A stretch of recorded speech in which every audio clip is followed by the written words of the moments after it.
రాఖీ పౌర్ణమి వచ్చిందంటే అన్న చెల్లెల అనుబంధం, ఆప్యాయత, తీపి జ్ఞాపకాలతో ఇల్లు మొత్తం సందడిగా మారిపోతుంది కదా. అలాంటి ఈ పవిత్రమైన రోజున ఇంట్లోనే ఎంతో సులభంగా రుచిగా చేసుకునే పుట్నాల లడ్డు. ఈ పుట్నాల లడ్డు తక్కువ పదార్థాలతోటి ఎక్కువ శ్రమ లేకుండా నోట్లో వేసుకోగానే కరిగిపోయేలా ఉండే ఈ లడ్డూని రాఖీ పౌర్ణానికి స్పెషల్ స్వీట్గా మనం ప్రిపేర్ చేసుకోవచ్చు. స్టవ్ వెలిగించాల్సిన పని లేదు, ఎక్కువ టైం కూడా పట్టదు. ఇలా ఫటాఫట్ అయిపోతుంది అనమాట. మీకు వీడియో చూస్తేనే అర్థమవుతుంది ఎంత తొందరగా దీన్ని కంప్లీట్ చేసుకోవచ్చు అన్నది. ఇంకా లేట్ ఎందుకు, ఈ లడ్డూని ఎలా ప్రిపేర్ చేయాలో చూద్దామా.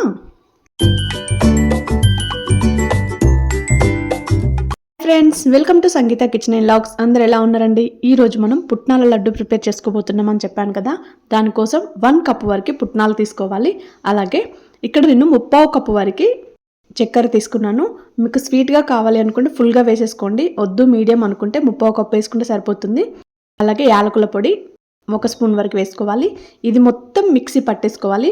మనం కొద్దిసేపు ఇలా మిక్సీ పట్టామనుకోండి మెత్తని పౌడర్లా వస్తుందన్నమాట.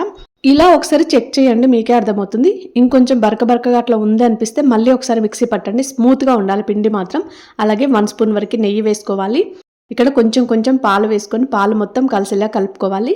మనకు లడ్డూలు ఒక 1 వీక్ వరకు స్టోర్ ఉండాలి అనుకుంటే కనుక మొత్తం నెయ్యితో మాత్రమే కలిపేసుకోండి. లేదు తొందరగానే అయిపోతాయి అనుకుంటే పాలతోటి కలిపేసుకోవచ్చు అనమాట. ఇక్కడ చూపిస్తున్న విధంగా ఈ విధంగా కలుపుకోవాలి. మరీ లూజ్గా కలపకండి, అలాగే గట్టిగా కూడా కలపకండి. ఇలా కలిపితేనే మనకు లడ్డూలు తయారు చేయడానికి ఈజీగా ఉంటుంది, చాలా బాగుంటుంది అనమాట. ఇలా నోట్లో పెట్టుకోగానే ఇట్లా మెల్ట్ అయిపోతుంది అనమాట, వెన్నలా కరిగిపోతుంది. అంత బాగున్నాయి లడ్డూలు. రాఖీ పౌర్ణమికి మనం స్వీట్ల గురించి ప్రత్యేకంగా చెప్పాల్సిన అవసరం లేదు. షాప్కి వెళ్తే మాత్రం ఫుల్ రేట్లు పెట్టేస్తారు. అవి కూడా ముక్క వాసన వస్తుంటాయి. ఎప్పుడు ప్రిపేర్ చేస్తారో తెలియదు. షాప్ నిండా పబ్లిక్ కిటకిటలాడుతూ ఉంటారు. మనకు స్వీట్స్ కూడా ఫుల్ రేట్ ఉంటాయి అనమాట ఆ రోజు. అందుకే ఇంట్లో ఇలా ప్రిపేర్ చేసుకొని చూసారు కదా ఎంత బాగుందో, రౌండ్ గా స్మూత్ గా ఎంత బాగా కనిపిస్తుందో. ఇలానే లడ్డూలన్నీ కూడా ప్రిపేర్ చేసుకోవచ్చు.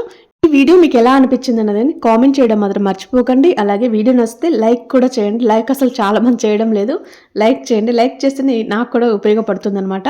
మీరు రోజు వీడియోస్ చూసి సపోర్ట్ చేశారనుకోండి, నేను కొత్త రెసిపీస్ అలాగే ఇలా సింపుల్గా ప్రిపేర్ చేసేట్టు కూడా వీడియోస్ అప్లోడ్ చేస్తూ ఉంటాను. స్నాక్స్, స్వీట్స్ అన్నీ ప్రిపేర్ చేస్తూ ఉంటాను. Thank you.